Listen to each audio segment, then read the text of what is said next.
That is crazy. What's going on, guys? Welcome back to the channel. In today's video, we are going to be diving deep into the Corvette C7 that we got for free from Tim. As you guys see in the previous episode, we went ahead and got this car all nice and detailed. Basically just cleaned off all the mold because this car was sitting for about 2.5 years. Cleaned up all the rims. And man, I gotta say, these things look absolutely epic on this car. Unfortunately, all the tires are dry rotted from just sitting in the mud. And man, I gotta say, these things are literally brand new. So that kind of sucks right there. The interior is looking pretty good too. I honestly can't wait to get into this interior, kind of start diving into it, digging it all apart, taking out the dashboard. As you can see, that engine is bulging out in the front right there. And we also went ahead and put on some jack stands just so it'd be easier to work on. We got the harmonic balancer off right there. We're kind of doing a little bit of investigating on this engine and just seeing exactly how bad the crankshaft is bent. Maybe we can grab a hammer and just straighten it back out. But today's agenda is I want to get this engine pulled out of this car, basically strip down most of the damaged parts, because we did actually cut the fender off and we noticed there is some frame damage right here on the side. I don't know how good you guys can see that, but there's a crack right here where the frame meets the, I guess where the front frame rail meets the actual body of the car. It is a little bit cracked, but I think we can get that all welded back together. And then we do have a lot of wires just chilling all right here. And when we did get it lifted up in the air, we took a little bit of a look underneath and check this out right here.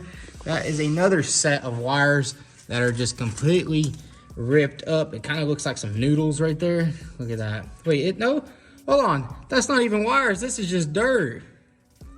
What the? I thought this was wires. No? Oh, it is wires. Never mind. Check that out. They've been chilling in the mud for quite some time. And then there is our headers right there. And I'm guessing the drive tube right there is kind of just broken in half, but that's what we're going to be getting into today. And bam, check out that big old hole right there. Or it's not a hole yet. It's kind of a crack.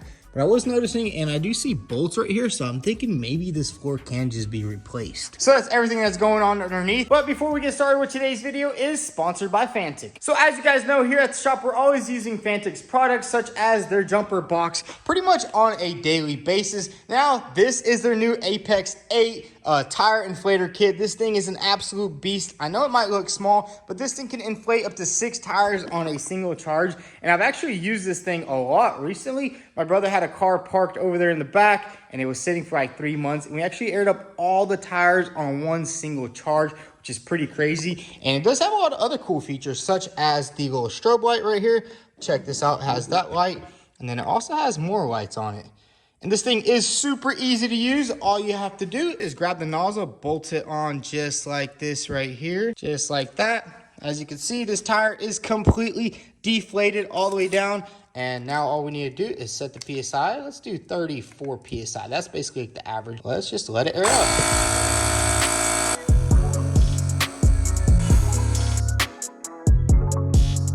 And check that out, the tire is inflated to 34 PSI. And the cool thing about this tire inflator is it will actually shut off when it gets to the right PSI. And my favorite thing about Fantic is they always make their products so tight and compact, but they pack a powerful punch. This thing can inflate up to 6 car tires on a single charge. And not only can you inflate car tires, you can also do SUVs, bicycles, mopeds, and also soccer balls or basketballs. And I gotta say, this thing is a game changer, and I wish I had it when my brother's tire went flat. I was actually helping him out. I spent over 50 bucks on Fix-A-Flat, and we ended up still getting a tow truck, unfortunately. But this thing right here is mainly like if you get a nail in your tire and you don't get stranded on the side of the road or you're calling a tow truck, you simply plug it into your tire, pump it up for 6 minutes, and bam, you are good to go to a tire repair shop. So if you're looking for some peace of mind while driving on the road, definitely click the link down below and use my promo code VGX8APEX to save over 25% on your tire inflator purchase. So now it's time to get back to work on the Corvette C7, and I think we're gonna start with removing some more stuff in the front end.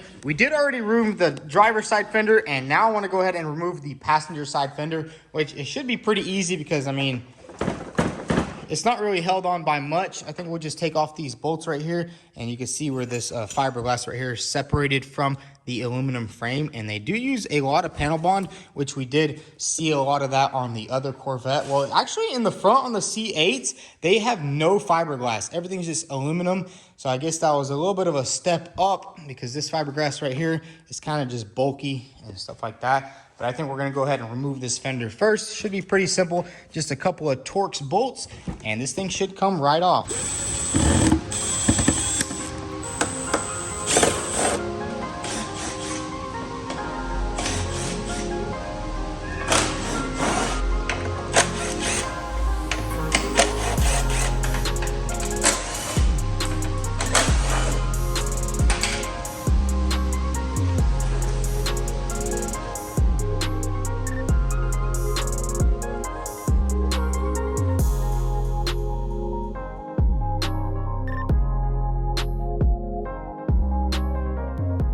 And check it out, we got the fender off, and I noticed this thing is a dry sump car. I thought only Z06s were dry sump, or maybe all C7s are dry sump. I'll have to do a little bit of research, but you can see this tank does have some broken tabs right here on the side. This tab is bent, and then this tab right here is just completely ripped off, which I'm guessing that's from the old suspension, because they did replace the subframe on this car. But I mean, everything else looks pretty good. Like the ECU is chilling right here. There's no damage to it. And maybe this fiberglass side can actually be repaired, because I just see a couple of cracks, and we are gonna try to fix this thing for super cheap. We don't wanna spend too much money on it, just to see how far my skills can go. As you can see, all it has to do is glue on just like that. I mean, this area right here just glues onto the front of the frame rail. And I mean, everything else is good. All the brackets are here, except for one right here on the side, which is pretty simple. It basically just goes like that.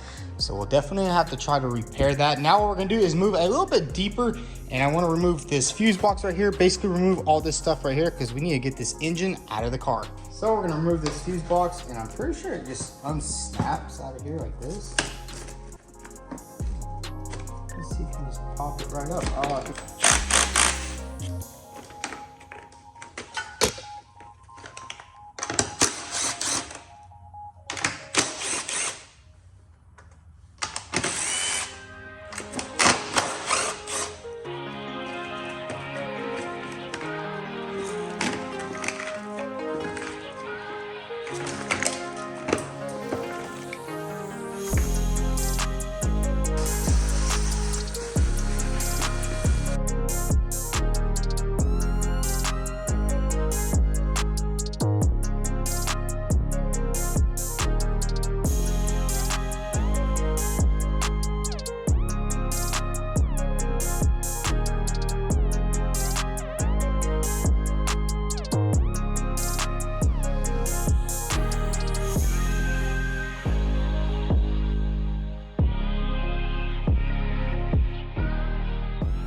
so we removed quite a bit of stuff from the passenger side, and when I was looking at the car in the beginning, I literally thought this was a wiring harness right here, because look at that, it looks like muddy wires, but it turns out it's just the dry sump oil lines, and I guess they're braided, and it's actually not a wiring harness, which is pretty good. And looking here at the passenger side, everything is looking pretty good. I thought this frame rail would be cracked somewhere over here, but look at that passenger side frame rail. There's no cracks or anything like that. It's looking good over here on the side, and all these wires are pretty much intact. There's really nothing broken. A couple of these lines did get disconnected, and then I did remove one of the cold packs to get one of the AC lines off. But looking into there, check that out. We're getting closer to getting this engine out. And I was actually looking at these headers right here, and the crazy thing is these things are not even cracked. It took that much of an impact. All the bolts look like they're intact, so that means maybe these heads are still good, which is a big positive. But those American Racing headers held up really good. I mean, they look like a banana down there. But now that we got the passenger side mostly disassembled and basically ready to come out, we're gonna go ahead and start disassembling the driver's side over here. Basically just take off some of this stuff right here, see as much as stuff we can take off before we actually drop the entire subframe and get this engine out.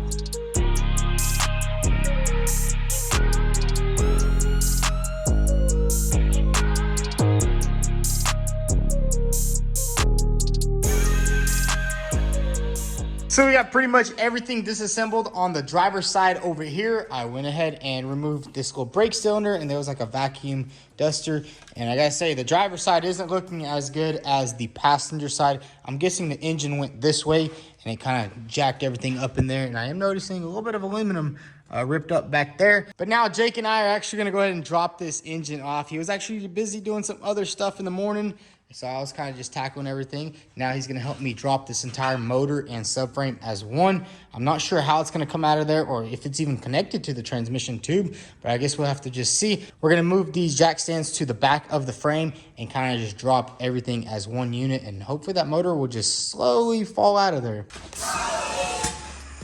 The green one yet. Yeah, it's good.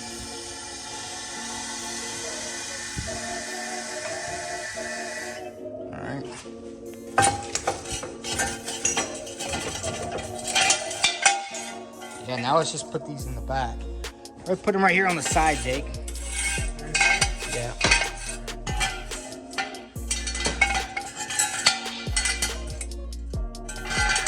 So we got the jack stands moved, and now all we have to do is unbolt the subframe right here. It should be 4 bolts, or well, it's only 2. I think it's only 2. The back ones aren't bolted on. So we're gonna grab an 18 and remove the subframe.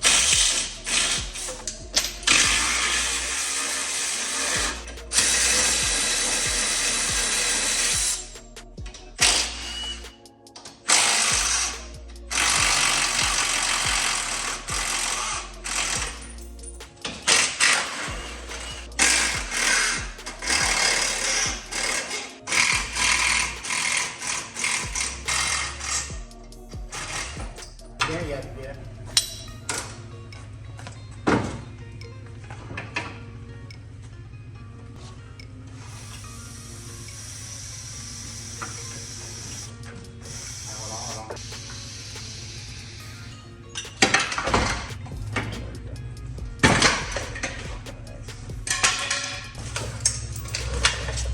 Hold on. We don't want to rip any of the nice wires. Yeah.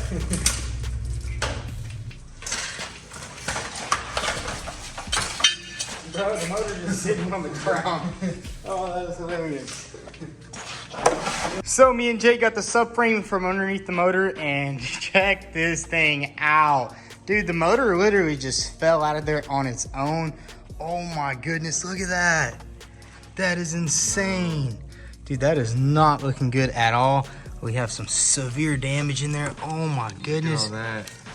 Dude, it looks like just like a waffle press, you know? Like it just pressed everything in. Surprisingly, we didn't even have to unscrew the motor from the bell housing. It literally just came off, and the motor's just sitting right here. And then this frame rail right here, look at this. This thing was held on with ramen noodles and super glue, is what I'm thinking. That's crazy. Yeah, that done tore everything here, man. Yeah, it is not looking good at all. We can see Oh, inside the car. Inside the actual car. Yo, if you lock your keys inside, you just reach in through there. Damn, look at that impact, though. Holy moly. Look at that got snapped off right there. Yeah, it literally just snapped the drive shaft completely off. Or the torque tube is just chilling there. It's just hanging. It's sagging, man. That's crazy. But it's crazy because look, the passenger side looks decent. You know, the frame rail is still perfectly secured to the car. Back here, there's just a little bit of fiberglass damage, but the frame rail isn't really messed up that bad. That's crazy, dude. So I'm guessing he was probably doing at least 100 miles an hour. What do you think? He had to be doing 100. Probably, because look, here's an E85 sensor. So you know he had this thing tuned, E85, some brand new wheels and tires, and probably just test driving it. Now we got to figure out how to actually pull this motor out of here. Probably got to move this and grab the cherry picker. Because dang, this is just not looking too good so far. I mean, the frame rail isn't too big of a deal because, I mean, you can replace it. But, you know, whenever you're looking a little bit deeper into there and all this ripped up aluminum. Too good, yeah. I'd say we put a 4-cylinder in this thing. EcoBoost. EcoBoost 4-cylinder in here. But what we're gonna do right now is probably grab the cherry picker, lift this motor up, and kind of pull it out, and we can inspect the damage a little bit more.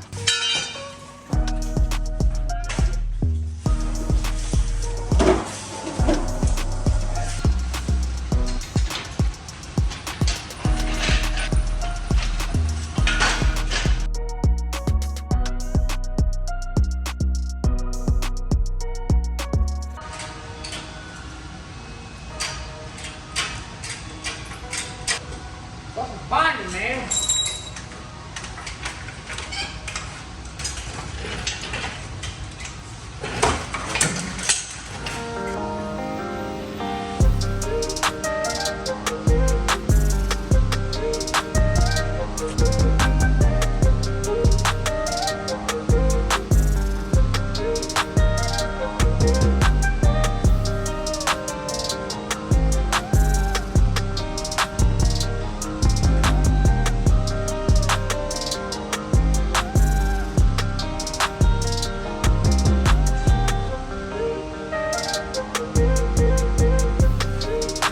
So check it out, we got the LT1 engine completely out of the car, and man, oh man, this thing is absolutely crunched. I mean, look at these headers right here. They're absolutely twisted. They look like some spaghetti, and the starter is completely broken off. I was kind of wondering why it wouldn't start up, and it turns out the starter just was not connected to the engine anymore. And man, look at that flex plate right there. That is just insane. It sheared off all the bolts. Either sheared them or, I mean, something weird is going on here because the bell housing that bolts onto the motor is completely missing. So I think they probably took this engine out of the car and messed with it a little bit. You know, the Copart scammers that bought this car originally off the auction, I think they took this engine out and like try to move it forward a little bit more because the bell housing is completely missing from the back, and we do have a little piece of the bell housing. Check this out. There's actually a piece of the bell housing imprinted into the car. That's crazy, dude. And man, look at that damage right there. It just absolutely, that's why the gas pedal is sitting a little sideways, because it just punched it right there. But dude, I don't even know what we're gonna do with this car at this point. I mean, some of this, it would be kind of cool though. It would be honestly kind of cool to try to repair this car, especially trying to repair this, because I think you can buy this piece right here from the dealer and simply just replace it. I don't even know where you would start. You probably have to go ahead and disassemble the entire interior. And it's crazy because this frame rail right here is not being held on with anything.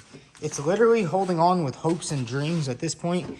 It kind of looks like the bolts are sheared off right there, and it was at one point attached to that, but it's completely broken off. But I gotta say, the passenger side is looking good. You know, the frame rail is in its spot. You know, it's not broken off. It's still 100% stable. That's a little bit of good stuff going on with this car, but the driver's side is just completely toast. And honestly, I don't even want to know what's going on in the back, because as you guys know, this is a trans tunnel, or it's like a, I don't know what it's called, a drive shaft tube. And that thing is completely broken off. It just sheared that completely off right there. I guess this bell housing was a little brittle, and it just broke into pieces and fell out of there. And you can see the exhaust is unbolted. We didn't unbolt that, so I'm pretty sure the Copart scammers did that. And I mean, what kind of person would you have to be to grab this car off the auction, smashed, knowing that it was completely smashed and unfixable, and then kind of just fix up the front, put a brand new subframe underneath the car, bolted on 3 bolts just to make the car look like presentable. It's insane to think that Tim bought this car with the intention of fixing it, because, you know, it didn't look too bad in the auction pictures, and then you get it and the engine is literally sitting in the firewall. That is underneath the dash right there. I'm pretty sure all this is supposed to be sitting like right here, and it's just completely pushed back. Kind of sad. But we do have a lot of good parts still on this motor. I'm pretty sure these heads are good. I think we're gonna tear this engine down, because I've honestly never tore down an LS engine, and I think it'd be kind of fun. I mean, looking just on the top, all the bolts on the headers look good. You know, we don't see any cracks or anything in these heads so far. You can see this header broke off right there. I mean, who knows? You probably could have some good pistons, rods. I know the crankshaft is completely toast, and I tried spinning it over a little more, and it just won't go, because you can see that's the main crankshaft, and that thing is just absolutely bent to the side. I gotta say, this guy probably was doing about 100 miles an hour plus. But one of the craziest things I gotta say is, even with all that damage in the front, the doors and everything seems to line up pretty good. Let's go ahead and open up this door. Check this out. I mean, for all that damage up there, some cars would not be able to close the door like that. That is absolutely insane. And the top was actually in good condition. All the gaps look good. So that is pretty crazy to think about, that it was that hard of an impact, and you can still put the roof back on. You can probably still roll these windows up. And I think we'll have to just wait till tomorrow and see exactly what we might do. Probably tear down this motor, see everything good. At least get a little bit of good news out of this car. So we just made it to 23rd Garage, and we're actually gonna be picking up this engine stand right here, which they do have a inline 6. Me and Jake are about to take this thing off. But man, check out the LS3 M3. This thing is getting built up, and honestly, this thing right here deserves to be in a Corvette, not a BMW. But I think they are having a couple of issues with their alternator. I think they can't get a 2-plug alternator to work on a 1-plug alternator. So if you guys know anything about these engines, definitely drop a comment down below. It would definitely help them out a little bit, because I mean, they're pretty much ready to go. I mean, they got all the steering done, they got all the suspension bolted on, everything is wired up, they even got the radiators, and they're only having a little bit of issues. But dude, check out this engine, bro. Imagine if we bought one of these for the Corvette that we have at the shop. Put one of these in there. I mean, I think they waited a pretty long time for this engine, but it's a fully built I think it's LS3. I'm not too sure. I'm not too big on LS motors, but we're gonna slowly get into it. This one does have some upgraded headers and stuff like that. And I think they had to wait quite a bit of time just to order one of these. And they did also get the dress up in the front. Thing looks absolutely incredible, dude. Put one of these in that Corvette, that thing would fly. I think it has like 500-600 horsepower, something like that. But anyways, we're gonna go ahead and grab this. This is the old engine out of this BMW. I think it had like some timing issues or something like that, and they decided to just part that engine out and put an LS in a BMW. That's pretty cool though. I wish I had an LS in my M2. I think it would be sweet. Good thing here he has a good little glimpse of what's going on over here. You know? Yeah, I mean, they're pretty much almost done. Look, he got the overflow mounted. He got the power steering mounted. Yeah, I mean, it's pretty easy from here now. Yeah, it's really just the minor finesse work that'll get you. I mean, you got the engine mounts bolted on, everything's good. But we're gonna go ahead and take off this block right here so we can put our LS on here. So we're back at my shop, and now it's time to go ahead and start disassembling this motor just a little bit. I wanna get all this wiring off right here so we get to these bolts right here so we can actually bolt it onto the engine stand, and then we'll start diving deeper into this engine. So let's go ahead and strip this entire engine down.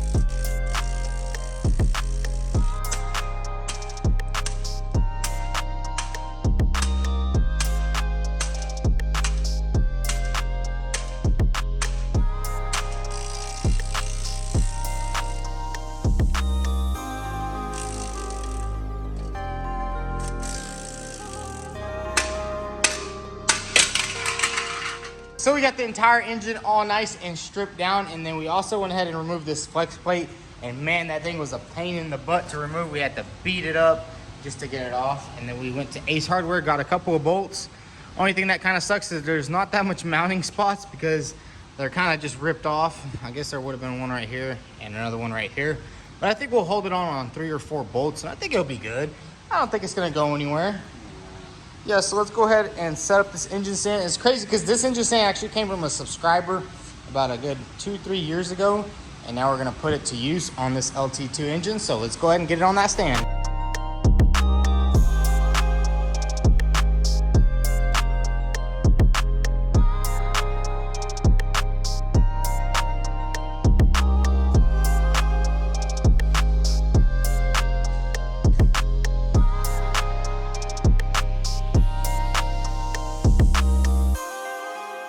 And check it out, we got the engine all sitting on the stand, and it is a little bit sketchy because there's only 2 bolts holding the motor up. Well, we have 1 bolt down here, but it's really not doing too much because all the other mounting brackets were ripped off, and I didn't want to bolt any of this onto the head just yet because we are going to be removing that.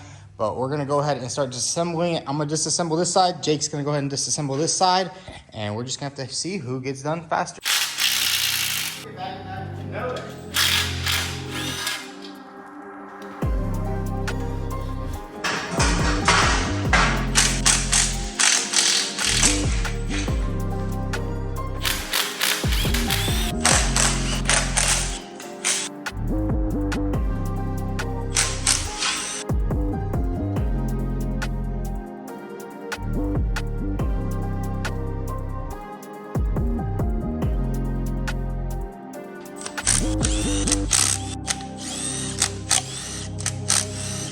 Careful, make sure you don't break anything. Yeah. Alright.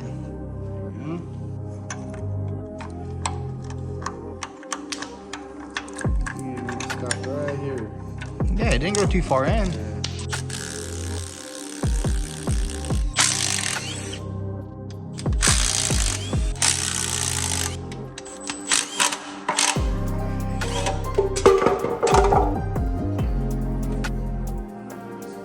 So we went ahead and removed the oil pan, and there was a little bit of water in there, but I gotta say the pistons and the crank, everything looks really good under here.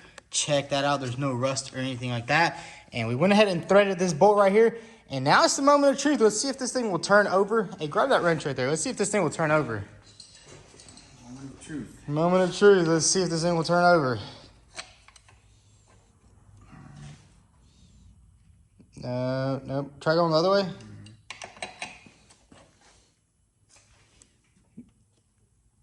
It won't turn over. Nope. This thing is seized. Dang. Actually, you know what I want to try? Let's turn the motor over and let's try twisting it with a pry bar, actually.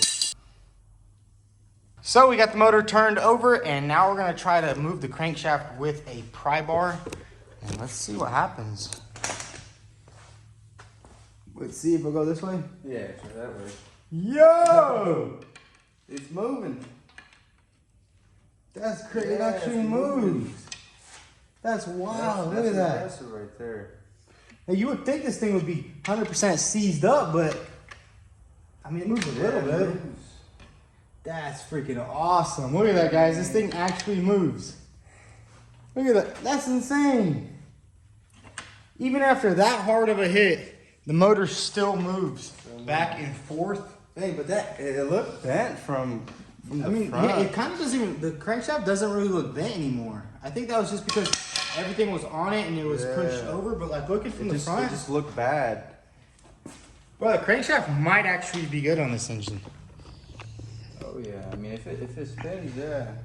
It spins, I mean it might be a little bit bent, but it did look a lot more bent whenever we had the oil pump on there. Look at that right there. That's crazy. Shattered that.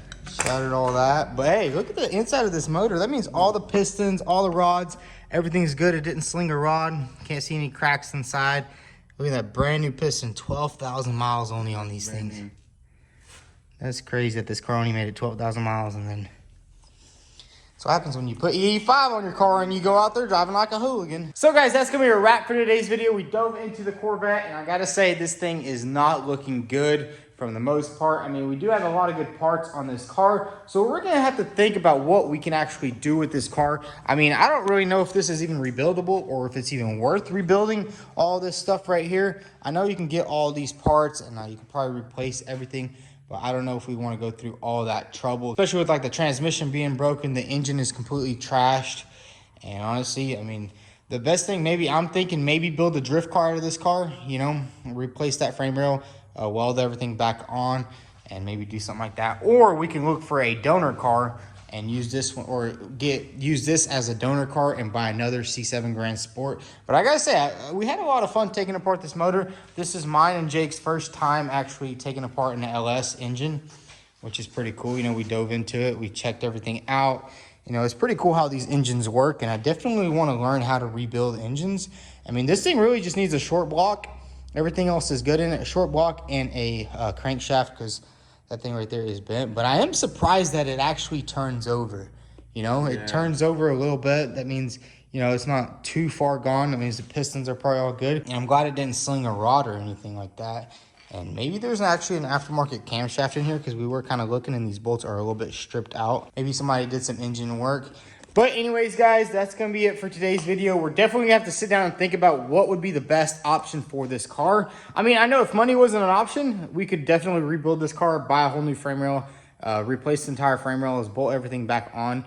But it might just cost way too much, because, I mean, pretty much the entire front end is trashed on this car. I was looking at some parts on eBay, and there is a guy selling a complete front end, well, just like the frame rails all the way forward. They go all the way to the middle of the car. But I guess we'll have to see whenever we dive into the interior, pull this dashboard out, and see exactly this extent of the frame damage going all the way back. Because, I mean, the doors, all the gaps look pretty good. You know, they open and close. So maybe the body of the car isn't, like, twisted or anything like that. But anyways, if y'all enjoyed this video, go ahead and hit that subscribe button. Also follow us on Instagram at vTuned. Thanks for watching.